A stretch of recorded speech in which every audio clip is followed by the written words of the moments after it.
அம்பாளின் பாராட்டு. அம்பாளின் மகிமை எல்லையில்லாமல் இருப்பதால் அதை யாருமே உள்ளபடி தெரிந்து கொண்டு ஸ்தோத்தரிக்க முடியாதபடி உள்ளது. ஆனாலும் சரஸ்வதி அம்பாளின் புகழை லீலைகளாக வீணையோடு பாடுகின்றாள். இல்லை, பரமேஸ்வரனின் சரித்திரங்களைத்தான் புகழ்ந்து பாடுகின்றாள். பதிவிரதாரத்திரமான பரதேவதைக்கு அதுதான் பிடிக்கும். அம்பாள் மனசு சரஸ்வதிக்கு தெரியும்.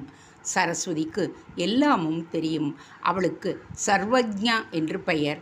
ஆச்சாரியார் மாதிரி சகலமும் தெரிந்து சர்வஜ்ஞ பீடம் ஏற்பவளும் அவளுக்கு பதில் சொல்லிவிட்டு அவளுடைய அனுகிரகத்தில் பீடாரோகணம் பண்ண முடியும். சர்வஜ்ஞான அவள் அம்பிகையின் மனம் அறிந்து ஈஸ்வரனுடைய குணாகானம் பண்ணுகின்றாள். பரமேஸ்வர மகிமையும் அம்பாளுடையதைப் போலவே எல்லை இல்லாததுதான். சரஸ்வதி தன்னால் முடிந்த மட்டும் அதை பற்றி பாடிக்கொண்டே வீணாகானம் செய்கின்றாள்.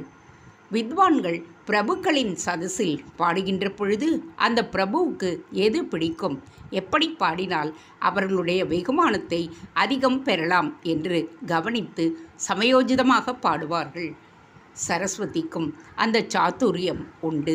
ஈஸ்வர சன்னிதானத்திலேயே அவள் வீணை வாசித்திருப்பாளானால் அம்பாள் மகிமையை பாடினால்தான் அவளுக்கு பிரீதி என்று அப்படி செய்திருப்பாள். சந்நிதி அம்பாளுடையது, கானம் செய்வது சரஸ்வதி. வாய்ப்பாட்டு மட்டுமின்றி சுனாதத்துக்கு பெயர் போன கச்சபியையும் சங்கீதாமிர்தத்தை பொழிகின்றது. விஷயமோ ஈஸ்வர லீலை. இப்படி எல்லாவற்றிலும் உசத்தியாக இருக்கிறது அந்த கச்சேரி.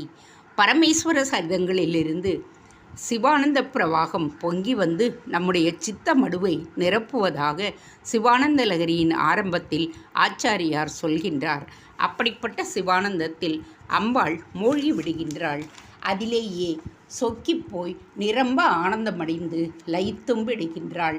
அப்பொழுது தலையை அசைத்து ரசிக்கின்றாள் என்பதை லலித சிரசா என்று குறிப்பிடுகின்றார்.